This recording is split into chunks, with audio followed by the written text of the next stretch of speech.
ഈ വീഡിയോ തുടങ്ങുന്നതിന് മുമ്പിട്ട് രണ്ട് കാര്യം പറയണം. ഒന്ന്, അനുമോളുടെ PR എന്ന് പറയുന്നത് ഞാൻ കേട്ട് മടുത്ത്. പക്ഷെ സ്റ്റിൽ നൗ അനുമോൾ ഒരു റിയൽ ആണ്. അവർക്ക് അങ്ങനെയൊക്കെ കളിക്കാനേ അറിയത്തുള്ളൂ, അങ്ങനെയൊക്കെ പെരുമാറാനേ അറിയത്തുള്ളൂ. അതുകൊണ്ട് ഞാൻ സ്റ്റിൽ ഇനി വൈൽഡ് കാർഡൊക്കെ വരുമ്പോഴും അനുമോൾ അവിടെ കാണിക്കുന്നത് എന്തൊക്കെയാണെന്ന് ഊഹിക്കാൻ പറ്റും. ഇനി രണ്ടാമത്തെ കാര്യം, ഞാൻ ആര്യൻ ഔട്ടാകും എന്നല്ല പറഞ്ഞത്, ആര്യൻ ഔട്ടായി എന്ന് പറഞ്ഞ് കുറേ അധികം പോസ്റ്റുകൾ വരുന്നു എന്നാണ് പറഞ്ഞത്. ആ വീഡിയോ മുഴുവൻ കേൾക്കാതെ നിങ്ങൾ എന്തിനാണ് എന്നെ വന്നിട്ട് ഇങ്ങനെ ഓരോന്ന് പറയുന്നത്? ഞാൻ ശരിക്കും പറഞ്ഞാൽ ഇപ്പം ഈവൻ വൈൽഡ് കാർഡ് എൻട്രീസ് 5 പേര് ആരൊക്കെയാണെന്നുള്ളത് ഇൻസ്റ്റാഗ്രാമിൽ വരുന്നുണ്ട്. അതുപോലെ എനിക്ക് പറയാൻ പേടിയാണ്, കാരണം അതൊരിക്കലും ഇവരൊന്നും അല്ലെങ്കിലോ എനിക്ക് പേടിയാണ്. പിന്നെ ഈ പറഞ്ഞ ബിഗ് ബോസിൻ്റെ തന്നെ കുറേ അധികം ഗ്രൂപ്പുകളൊക്കെ വാട്സപ്പിലൊക്കെ ഞാനും പോയി ഇൻക്ലൂഡ് ചെയ്തിട്ടുണ്ട്. ഒട്ടും സമയമില്ലെങ്കിലും ഞാൻ ചിലപ്പോഴൊക്കെ അതൊക്കെ എടുത്ത് നോക്കാറുണ്ട്. അപ്പോൾ അതിനകത്തൊക്കെ ഇവരുടെയൊക്കെ ഫോട്ടോസ് വരാറുണ്ട്. ഇവരുടെ അങ്ങനെയുള്ള ബിഗ് ബോസിന്റെ തന്നെ ലോഗോ വെച്ചിട്ടൊക്കെ കുറേ ഫോട്ടോസൊക്കെ ഓരോരുത്തർ ഷെയർ ചെയ്ത് അയക്കാറുണ്ട്. ഇതൊന്നും കണ്ടാൽ എനിക്ക് ചിലപ്പോൾ വിശ്വാസം തോന്നണമെന്നില്ല. പക്ഷെ ഇന്നലത്തെ കാര്യത്തിൽ ആര്യൻ ഔട്ടായി എന്ന് കണ്ടപ്പോൾ ഭയങ്കര ഒരു സന്തോഷമൊക്കെ നിങ്ങളെപ്പോലെ എനിക്കും തോന്നി. കാരണം ഇനി ആ വട്ട് ചെറുക്കൻ പറയുന്ന ഓരോ കാര്യങ്ങളും വന്ന് വീഡിയോ ചെയ്യണ്ടല്ലോ. നമുക്കിപ്പോൾ ഈ വ്യക്തികളൊക്കെ ഉള്ളത് കൊണ്ട് തന്നെ ഇവരെക്കുറിച്ച് തന്നെയാണ് നമ്മളിങ്ങനെ ഇവരെ ശ്രദ്ധിക്കണം. ആ റെനയാണെങ്കിൽ സൗണ്ട് മ്യൂട്ട് ചെയ്തിട്ടാണ് ഞാൻ റെനയുടെ ഓരോ കാര്യങ്ങൾ കാണുന്നത്. റെനയുടെ മ്യൂട്ട് ചെയ്തിട്ട് കാണുമ്പോൾ നല്ല രസമുണ്ട്. മ്യൂട്ടൊന്ന് മാറ്റി ആ റെനയുടെ ശബ്ദം കേട്ട് കഴിഞ്ഞാൽ പ്രാന്ത് പിടിക്കും. ഈ ലൈവ് ഇങ്ങനെ 24 മണിക്കൂർ കണ്ടുകൊണ്ടിരിക്കുമ്പോൾ നല്ല ബുദ്ധിമുട്ടാണ് കേട്ടോ. അപ്പം നമുക്ക് ഇപ്പോഴത്തെ ലൈവിലേക്ക് വരാം. എല്ലാവരും നല്ല ഒരുക്കത്തിലാണ്. ആ വൈൽഡ് കാർഡ് എൻട്രീസ് ഇപ്പോൾ ഉടനെ വരും. അപ്പോൾ അവരുടെ ആ ഒരു ഫീലും കാര്യങ്ങളും ഒക്കെ അവർ കൊണ്ടുവരാൻ ശ്രമിക്കുന്നുണ്ട് എല്ലാവരും. ഈച്ച് ആൻഡ് എവ്രി വൺ നന്നായിട്ട് ഒരുങ്ങുന്നുണ്ട്, നല്ല ഗ്രൂം ചെയ്യുന്നുണ്ട്. പക്ഷേ അങ്ങകലെ അവിടെ അപ്പാനി ആരെടുത്ത് തന്നെ കുറിച്ച് പറഞ്ഞ് ക്ലിയർ ചെയ്യണം എന്നുള്ള കഷ്ടപ്പാടിലാണ്. ഇന്നലെ നൂറേനെ നന്നായിട്ടൊരു തെറി വിളിച്ചിട്ടുണ്ട്. ഞാൻ നൂറേനെ കുറിച്ച് ഞാൻ വേറൊരു വീഡിയോയിൽ ചെയ്യാം. പക്ഷേ ഇപ്പോൾ ഇതൊരു അർജന്റ് കാര്യം വന്ന് പറയാണ്. നൂറേനെ വിളിച്ച ആ ഒരു തെറി അതെന്താണെന്ന് ഞാൻ കേട്ടില്ല. പക്ഷെ ഒരു നല്ല തെറി വിളിച്ച് നൂറ നല്ല കട്ടയ്ക്ക് തിരിച്ചു കൊടുക്കുകയും ചെയ്തു. അപ്പം അങ്ങനെ കൊടുത്തിട്ട് അപ്പാനിക്ക് അത് ഭയങ്കര ഗിൽറ്റ് അടിച്ചു. അതായത് താൻ ഇങ്ങനെ വിളിച്ചു പോയത് കൊണ്ട് ഈ അടുത്ത പ്രശ്നം താനിക്കിത് കിട്ടും, ഉറപ്പായിട്ടും പണി കിട്ടും. അപ്പാനിക്കൊരു പ്രശ്നമുണ്ട്. ഒരു കാര്യം സംഭവിച്ചു കഴിഞ്ഞാൽ അതിനെ എല്ലാവരടുത്തും പോയി നിന്ന് ഞാൻ അങ്ങനെ വിചാരിച്ചിട്ടല്ല കേട്ടോ ചെയ്തത്. ഈവൻ ആ ഒരു ജയിലിൽ നിന്ന് ആ പാവയെ വലിച്ചെറിഞ്ഞ സീൻ, ആ ഒരു സീൻ ഉൾപ്പെടെ എല്ലാവരടുത്തും പോയി ഞാൻ അനുമോളുടെ പാവയെ വലിച്ചെറിഞ്ഞ് തമാശ കാണിച്ചതാ കേട്ടോ എന്നിങ്ങനെ 100 വട്ടം പറഞ്ഞിട്ട് അതിനെ അങ്ങ് ന്യായീകരിച്ച് അങ്ങ് തീർക്കും. അവിടെ അതിനകത്ത് തന്നെ അതങ്ങ് തീർക്കും. ഇപ്പം നൂറിനെ ചീത്ത വിളിച്ച കാര്യം രാവിലെ തൊട്ട് എല്ലാവരുടെ അടുത്തും പോയി ന്യായീകരിക്കുകയാണ്. ജിസേലിൻ്റെ അടുത്ത്, ബിന്നി അടുത്ത്, റെനയുടെ അടുത്ത് ഒക്കെ വന്ന് നിന്ന് പറയുകയാണ് ഞാൻ അങ്ങനെ ഒരു ചീത്ത വിളിക്കാൻ പാടില്ലായിരുന്നു, പക്ഷേ നമ്മൾ വിളിച്ചു പോകുമല്ലേ എന്നൊക്കെ. പിന്നെ ആര്യനെ വിളിച്ചിരുത്തി കുറേ നേരം സംസാരിച്ചു. ആര്യനോട് പറയുന്നതെന്ന് വെച്ചാൽ അക്ബറിനെ പോലും വിശ്വസിക്കരുത് അളിയാ എന്നൊക്കെയാണ് ആര്യനോട് പറയുന്നത്. ജിസേലിനെ വിശ്വസിക്കാം കേട്ടോ എന്ന് അപ്പാനി ആര്യനോട് പറയുന്നുണ്ട്. എന്നിട്ട് ആ തെറി വിളിച്ച കാര്യത്തിൽ പറയുന്നതെന്ന് വെച്ചാൽ ബാഗൊക്കെ പാക്ക് ചെയ്ത സമയത്ത് രേഷ്മ എന്നോട് പറഞ്ഞിരുന്നു ഈ തെറി മാത്രം ചേട്ടൻ വിളിക്കല്ലേ എന്ന്. ഈ 20 ദിവസത്തോളം കഴിഞ്ഞ് ഇപ്പം വരെ ഞാൻ വിളിച്ചില്ലല്ലോ, ആദ്യമായിട്ടല്ലേ ഞാൻ വിളിക്കുന്നത്. ആദ്യമായിട്ടാണോ വിളിക്കുന്നത്? എനിക്ക് തോന്നുന്നില്ല. എത്രയോ തെറികൾ മ്യൂട്ട് ചെയ്ത് കളഞ്ഞേക്കുന്നു. അപ്പം എനിക്ക് ഭയങ്കര അതായത് അനുമോള് നമ്മൾ റിയൽ ആണെന്ന് പറയത്തില്ലേ, അതേപോലെ ഒരു ക്യാരക്ടറാണ് അപ്പാനി. അപ്പാനിയും ശരിക്കും ഭയങ്കര റിയൽ ആയിട്ടാണ് ഈ ബിഗ് ബോസ് ഹൗസിൽ നിൽക്കുന്നത്. ഭയങ്കര പേടിയാണ് പുറത്തിറങ്ങുമ്പോഴത്തേക്കും തൻ്റെ സിനിമ ലൈഫ്, ഭാര്യ, മക്കള് ഇതിനെയൊക്കെ ഭയങ്കരമായിട്ട് ശ്രദ്ധിക്കുന്ന ഒരു വ്യക്തിയാണ് അപ്പാനി. പക്ഷേ ഈ ക്യാരക്ടറിനകത്തുള്ള ഒരു നിഷ്കളങ്കതയുണ്ടല്ലോ, അതുകൊണ്ട് തന്നെ അവിടെ എന്തടി നടന്നാലും എടാ നിന്നെ ഞാൻ എന്നും പറഞ്ഞിട്ട് ഓടിച്ചെല്ലും. പിന്നെ കുറച്ച് നേരം ആര്യനുമായിട്ട് സംസാരിച്ച് കുറച്ച് കഴിഞ്ഞപ്പോഴത്തേക്ക് ശൈത്യ അങ്ങോട്ടേക്ക് വന്നു.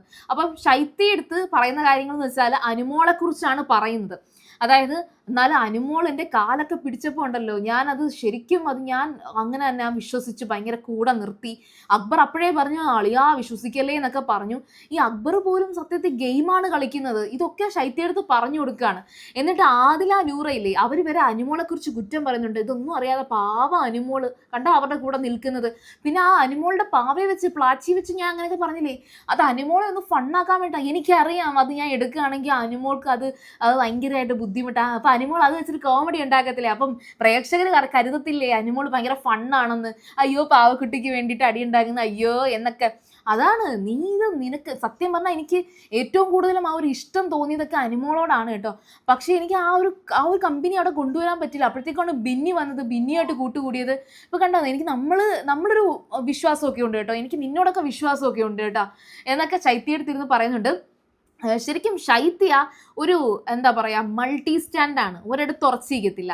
ശൈത്യയ്ക്ക് പേടിയാണ്. അനുമോളുടെ കൂടെ നിന്നാ പണി കിട്ടൂ, നൂറ ആദിലയുടെ കൂടെ നിന്നാ പണി കിട്ടൂ, ഇനി ജിസേലിന്റെ കൂടെ എല്ലാത്തിനും സപ്പോർട്ട് ചെയ്ത് നിന്നാ പണി കിട്ടൂ. അതൊക്കെ കൊണ്ടാണ് നമ്മുടെ ശൈത്യ അനുമോളെയും ജിസേലിനെയും റെനേനെയും ഒക്കെ അങ്ങോട്ടും ഇങ്ങോട്ടും മാറ്റി മാറ്റി സപ്പോർട്ട് ചെയ്യുന്നുണ്ട്. അതുപോലെ തന്നെ അവരെ എതിർക്കേണ്ടടുത്ത് എതിർക്കുകയും ചെയ്യുന്നുണ്ട്. ശരിക്കും പറഞ്ഞാൽ ശൈത്യയുടെ ആ നിലപാട് സത്യത്തെ ബിഗ് ബോസ് ഹൗസിൽ നല്ലതാണ് കേട്ടോ. പ്രേക്ഷകരുടെ ഇടയിൽ ശൈത്യയെ കുറിച്ചുള്ള വിലയിരുത്തലുകൾ നമുക്ക് പറയാൻ കഴിയില്ല. പക്ഷെ ബിഗ് ബോസ് ഹൗസിൽ ശൈത്യ നന്നായിട്ട് മത്സരിക്കുന്നുണ്ട് എന്ന് ഈ ഒരു അറ്റംപ്റ്റ് കാണുമ്പോൾ എനിക്ക് പറയാൻ പറ്റും. കാരണം ഇവർ പരസ്പരം അങ്ങോട്ടും ഇങ്ങോട്ടും പറയുന്നുണ്ട്. ഇപ്പൊ ബിന്നി ആയിക്കോട്ടെ, ബിന്നി ശൈത്യ ഇവർ രണ്ടുപേരും ഏകദേശം ഒരുപോലെയാണ്. അതായത് ബിന്നി കുറച്ചും കൂടെ ബുദ്ധിമതിയാണ്, നല്ല ബുദ്ധിയുള്ള ഒരു പെൺകുട്ടിയാണ്, ഡോക്ടറൊക്കെ ആയതുകൊണ്ടായിരിക്കാം. പിന്നെ ആളുടെ ക്യാരക്ടറിന് ഭയങ്കര ഒരു ഒതുക്കമുണ്ട്. അതൊക്കെ വെച്ചിട്ട് തന്നെ എല്ലാവരോടും, ഈവൻ അനുമോളടുത്ത് പോലും സംസാരിക്കുമ്പോൾ ബിന്നി ഭയങ്കരമായിട്ടും മയത്തിലൊക്കെയാണ്. അനുമോൾ എന്തിനാ അങ്ങനെ സംസാരിക്കുന്നേ, അനുമോൾ കുറച്ചുകൂടെ ഒന്ന് കൺട്രോൾ ചെയ്തുകൂടായിരുന്നു എന്നൊക്കെ പറഞ്ഞ് അനുമോളടുത്തും നല്ല രീതിയിൽ നിന്നിട്ട്, പക്ഷേ അനുമോളോടാണ് ഐഡിയോളജി പരമായിട്ട് അനുമോളോടാണ് ബിന്നിക്ക് ദേഷ്യമുള്ളത്. അല്ലെങ്കിൽ അനുമോൾ ചെയ്യുന്നത് തെറ്റാണെന്നാണ് ബിന്നി പറയുന്നത്. അതിനകത്ത് ഒരുപാട് കാര്യങ്ങളുണ്ട്, അനുമോൾ ചെയ്യുന്നതിൽ തെറ്റുണ്ട്. അതുകൊണ്ട് തന്നെയാണ് കേട്ടോ, അതൊരു സത്യമാണ്. അനുമോളുടെ ഭാഗത്ത് ഒരുപാട് മിസ്റ്റേക്സ് സംഭവിക്കാറുണ്ട്. പക്ഷെ ആ ഒരു നിഷ്കളങ്കമായ ഒരു ക്യാരക്ടർ ആയതുകൊണ്ട് തന്നെ എല്ലാവരും ഇട്ട് ഉപയോഗിക്കുകയാണ്, യൂസ് ചെയ്യാണ്, അനുമോളെ യൂസ് ചെയ്തിട്ട് കോണ്ടന്റ് ഉണ്ടാക്കുകയാണ് എല്ലാവരും. അപ്പൊ ആ ഒരു ടാർഗറ്റിങ് അവിടെ നടക്കുന്നത് അനുമോൾ നിന്നു കൊടുക്കുന്നത് കൊണ്ടാണല്ലോ. അതുകൊണ്ട് അത് നമുക്ക് പിന്നെ പറയാം. പക്ഷെ ശൈത്യയുടെ കേസിലെന്ന് പറയുമ്പോഴത്തേക്കും ബിന്നിയെ പോലെയല്ല, അത്രയ്ക്ക് ബുദ്ധിയൊന്നും ഇല്ല. കുറച്ച് മന്ദബുദ്ധിയൊക്കെ ആണെങ്കിലും എവിടെയൊക്കെയോ ബുദ്ധി ഉണ്ടായത് കൊണ്ട് ശൈത്യ പിടിച്ചു നിൽക്കുന്നതാണ്. അപ്പൊ ശൈത്യയ്ക്ക് അനുമോളുടെ കൂടെ കിട്ടുന്നൊരു കംഫർട്ടബിൾ ഉണ്ട്. ആ ഒരു കംഫർട്ടബിലിറ്റി അതും ഉൾക്കൊള്ളുന്നുണ്ട്. അതായത് ഒരു സേഫ് സോൺ ഉണ്ട്. ശൈത്യയ്ക്ക് കൂടുതൽ റിലേറ്റ് ചെയ്യാൻ പറ്റുന്നത്, സംസാരിക്കാൻ കൂട്ടുകൂടാൻ പറ്റുന്നതൊക്കെ അവർ തന്നെയാണ്. ശൈത്യയ്ക്ക് ഡയറക്ട്ലി ആര്യൻ അതുപോലെ റെന ഇവരൊന്നും ഡയറക്ട്ലി അത്ര കംഫർട്ടബിൾ അല്ല. പക്ഷേ ഇപ്പം ശൈത്യയെക്കുറിച്ചൊക്കെ ഇന്നലെ ആ ഒരു ലാലേട്ടൻ വരുന്നതിന് തൊട്ട് മുമ്പത്തുള്ള ഒരു ലൈവിനകത്ത് ഇന്നലെ ശൈത്യയും അനുമോളും ഒക്കെ സംസാരിക്കുന്നുണ്ട്. ജിസേലിനെ കണ്ടപ്പോഴത്തേക്കും അയ്യോ ഇതെന്ത് ഹിന്ദി ബിഗ് ബോസോ. ഇവിടെയുള്ള ഗേൾസിനും ബോയ്സിനും ഒക്കെ ആ പ്രശ്നമുണ്ട്. അതായത് ജിസേലിനെ കണ്ടപ്പോഴത്തേക്ക് ആകെ മൊത്തത്തിൽ ഒരു ബുദ്ധിമുട്ട് വന്ന്, നമ്മുടെ കൂട്ടത്തിൽ ഒരാളല്ല എന്നൊരു തോന്നലുണ്ട്. അപ്പൊ ആര്യനെ കണ്ടപ്പോഴും അക്ബറൊക്കെ പറയുന്നുണ്ട് ആര്യനെയൊക്കെ വരത്തനാണ്, ആര്യനെ വരത്തനായിട്ട് കണ്ടാൽ മതി എന്നൊക്കെ പറയുന്നുണ്ട്. ശരിക്കും പറഞ്ഞാൽ ഇതാണ് ബിഗ് ബോസ് എന്ന് പറയുന്ന ഒരു ഷോയുടെ ഏറ്റവും വലിയൊരു പ്ലസ് പോയിന്റ് എന്ന് പറയുന്നത്. ഇപ്പൊ നമ്മൾ തമിഴ്നാട്ടിലൊരു വ്യക്തിയെ കാണുമ്പോഴത്തേക്കും അവർ പാണ്ടിയാകും. ഇപ്പൊ അവർ ആ ഒരു ചായക്കടയുടെ സീൻ വന്നപ്പോഴത്തേക്കും ഒരു തമിഴ് ഒരു വ്യക്തിയാണ്. അപ്പൊ എന്നെണ്ണ സൗഖ്യമാ, അപ്പം ആ ഒരു തമിഴ് ഇതെടുത്ത് പറയുകയും പാണ്ടി പാണ്ടി എന്നുള്ള വിളിയും, നമ്മൾ ഇപ്പോൾ നോർത്തിലുള്ള ഒരു മലയാളികൾ പറയുന്നത് മദ്രാസി എന്നൊക്കെയാണ്. അപ്പം ആ ഒരു തരത്തിൽ പറഞ്ഞാൽ അതൊരു വിവേചനമാണ് കേട്ടോ, വിവേചിച്ച് കാണുന്ന ഒരു ക്യാരക്ടറൊക്കെ അതിനകത്ത് ഉണ്ട് കേട്ടോ, ഇല്ലെന്നല്ല. പക്ഷേ അതൊക്കെ പോസിറ്റീവ് നെഗറ്റീവ് ഒക്കെ അതിനകത്ത് പറയാം നമുക്ക്. പക്ഷേ അത് ഡിബേറ്റ് ചെയ്യാൻ പറ്റുന്ന ഒരു സ്പേസ് ബിഗ് ബോസ് അല്ല കേട്ടോ. കാരണം ബിഗ് ബോസിനകത്ത് ഇങ്ങനെ സംഭവിക്കും. നമ്മൾ അവിടെ കയറി ബിഗ് ബോസ് ഇങ്ങനെ ചെയ്യാൻ പാടില്ലെന്ന് പറഞ്ഞ് കൊടി പിടിക്കാൻ കഴിയില്ല. കാരണം നിങ്ങൾ ബിഗ് ബോസ് കാണുന്നെങ്കിൽ കണ്ടാൽ മതി, ഇതാണ് അവസ്ഥ. അപ്പോൾ ഏതായാലും ശരി, അപ്പാനി എല്ലാവരുടെ പോയി കാര്യമായിട്ടൊന്ന് സോപ്പിടുന്നുണ്ട്. അപ്പാനി മാത്രമല്ല, അപ്പാനിയും ശൈത്യയും സംസാരിക്കുന്നതിൻ്റെ ഇടയിൽ എങ്ങും പെടാത്ത ഒരു വ്യക്തിയുണ്ട്, ഒരു മനുഷ്യൻ. ആ മനുഷ്യനെ എനിക്ക് ഭയങ്കര ഇഷ്ടമാണ്, നമ്മുടെ അനീഷ് ദ കോമണർ. അവിടെ ഇങ്ങനെ അങ്ങോട്ടും ഇങ്ങോട്ടും നടക്കുന്നുണ്ട്. പാവത്തിന് സത്യം പറഞ്ഞാൽ ഒരു കൂട്ടുസെറ്റിലും പങ്കെടുക്കാൻ താല്പര്യമില്ല. ഇനി വരുന്ന കോമണേഴ്സ് ഒക്കെ അനീഷിനെ കുറച്ചുകൂടി ഒന്ന് ട്രിഗർ ചെയ്ത് അനീഷിനെ ഒന്ന് കളിപ്പിച്ചിരുന്നെങ്കിൽ നന്നായിരുന്നേനെ. കാരണം അനീഷ് കുറെ കൂടെ ഡിസേർവ് ചെയ്യുന്നുണ്ട്, അർഹിക്കുന്നുണ്ട് ബിഗ് ബോസ് എന്ന് പറയുന്ന ഒരു കപ്പ് എന്ന് പറയുന്നത്. സോ എന്തൊക്കെയാണെങ്കിലും നമുക്ക് വരുന്ന ദിവസങ്ങളിൽ കാണാം. ഞാൻ ജസ്റ്റ് ഒന്ന് അനീഷിന്റെ കാര്യം ഒന്ന് മെൻഷൻ ചെയ്തു എന്നേ ഉള്ളൂ. ബാക്കി എല്ലാവരും, ഈവൻ ജിസേൽ ആയിക്കോട്ടെ, റെന, ആര്യൻ, അതുപോലെ അക്ബർ, ബിന്നി, ഇവരൊക്കെ അവിടെ ഇവിടെയൊക്കെ പോയി കുറേ പ്ലാനുകൾ ഉണ്ടാക്കുന്നുണ്ട്. ഒരു പ്ലാനിലും പെടാത്തത് എനിക്ക് തോന്നുന്നു ഈ പറയുന്ന രേണുസുധിയാണ്. രേണുസുധിക്ക് പ്രത്യേകിച്ച് പ്ലാനുകളൊന്നുമില്ല. രേണുസുധി ഓഡിയൻസിനോട് പലതും പറഞ്ഞുകൊണ്ടിരിക്കുകയാണ്. അപ്പോൾ നമുക്ക് അതൊക്കെ ബാക്കി വീഡിയോയിൽ ചർച്ച ചെയ്യാം. എല്ലാം കൂടെ ഒറ്റ വീഡിയോയിൽ പറഞ്ഞാൽ നിങ്ങൾക്ക് കേട്ട് വട്ട് പിടിക്കും. കണ്ട് എനിക്ക് ലൈവ് കണ്ട് വട്ട് പിടിച്ചാണൊക്കെ. അവളൊക്കെ നിങ്ങൾ വീഡിയോ ഇഷ്ടപ്പെട്ടെങ്കിൽ നിങ്ങൾ ഉറപ്പായിട്ടും സീരിയൽ ഗ്രാൻഡ്മ ഒന്ന് സബ്സ്ക്രൈബ് ചെയ്തേക്കുക. അതുപോലെ വീഡിയോ ഇഷ്ടപ്പെട്ടാൽ ലൈക്ക് ചെയ്യുക, കമൻറ്റ് ചെയ്യുക, ഷെയർ ചെയ്യുക. അപ്പോൾ ഞാൻ പോയി വരാം. ബൈ.